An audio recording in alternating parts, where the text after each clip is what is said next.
This holiday season, you better watch out, because Universal Pictures and Imagine Entertainment are planning to steal Christmas.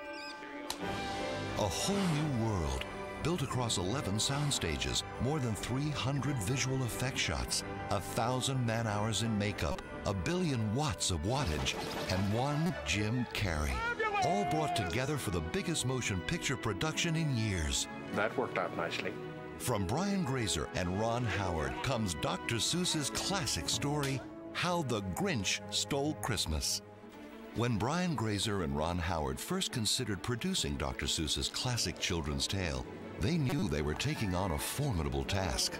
The challenge was to be true to the Grinch as he existed in the books. It was very important for us to remain consistent with the vision of Seuss and, more importantly, the spirit of the characters. I always saw Jim Carrey.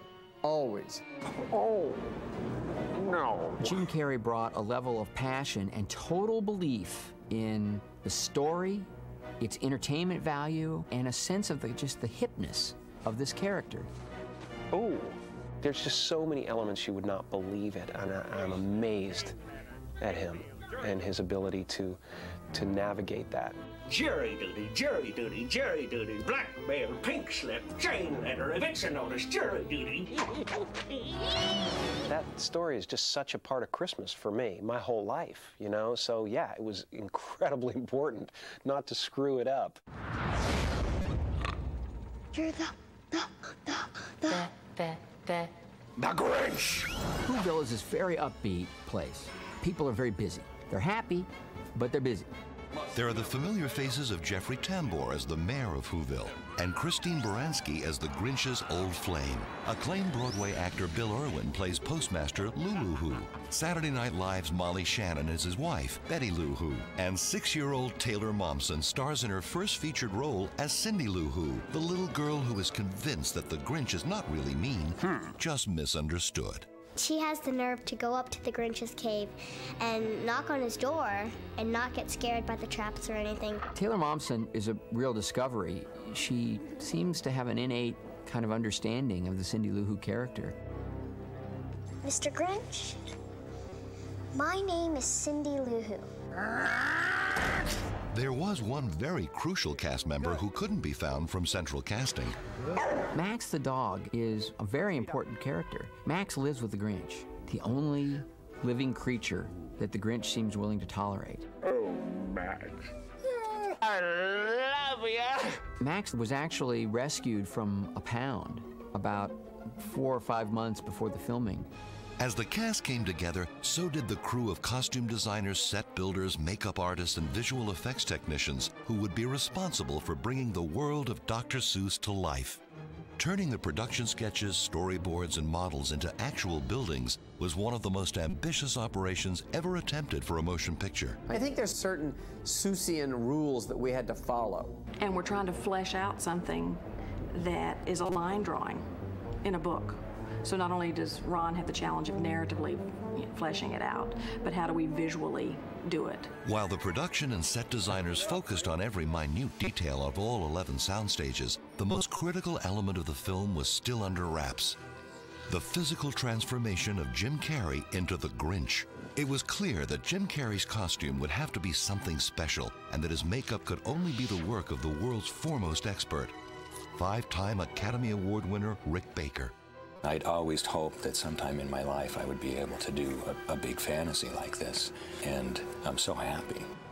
I absolutely was amazed at his artistry. It was incredible. He just loves to have fun and get his hands dirty and get involved and create something, and that's what we're all about. If it's going to work on anybody, it would work on Jim, because he's so good at contorting his face. He does this great Grinch face, right? He does a weird smile and stuff, you know. Jim's got, you know, a rubber face to begin with. Jim Carrey wasn't the only one being transformed. Every Who down in Whoville needed a certain unique look, and it was up to Rick and his team to design each and every one of them. The scale of this movie is so immense. Never have I done anything where we had, you know, 90 people in makeup. Eventually, Ron Howard decided he had to experience what the cast was going through for himself. I did dress up as the Grinch one day and directed all day long as the Grinch. It must have been very confusing for everyone else. Great, let's move on. That's just ridiculous. If I can't find something nice to wear, I'm not going. Hundreds of costumes were required for the Who's of Whoville. I really tried to evoke the feelings I had when I read Dr. Seuss as a child. It's really theatrical. We have a Prada Who and a Chanel Who, and I don't know how many people will notice that, but that made it a lot of fun for me. While shooting continued at Universal Studios, work was already underway at Digital Domain, the visual effects team behind Ron Howard's Oscar-winning Apollo 13. Probably the biggest challenge in this film is the sheer number of shots. The set of Whoville is the largest ever built at Universal Studios. Still, the filmmakers used several computer-generated matte paintings to further extend the fanciful world of the Who's. There's a blue screen wrapping around it that allows us to composite extended buildings, mountains, sky, etc. Once every nuance of production had been carefully considered, there was one more crucial detail of post-production for Ron Howard to address. Ask any Who, and they'll have this to say: there is no place like Whoville around Christmas Day. Ron called upon the distinguished Academy Award-winning actor Sir Anthony Hopkins to provide the narrator's perfect tone and pitch.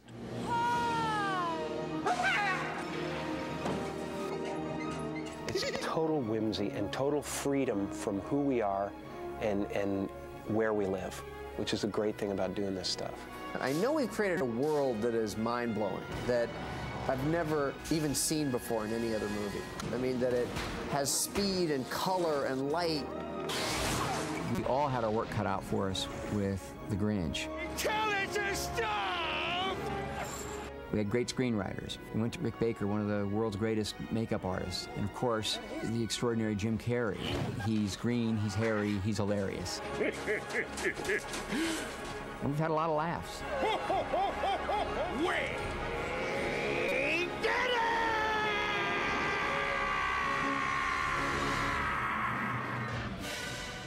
Cut, Trent, check the gate, moving on.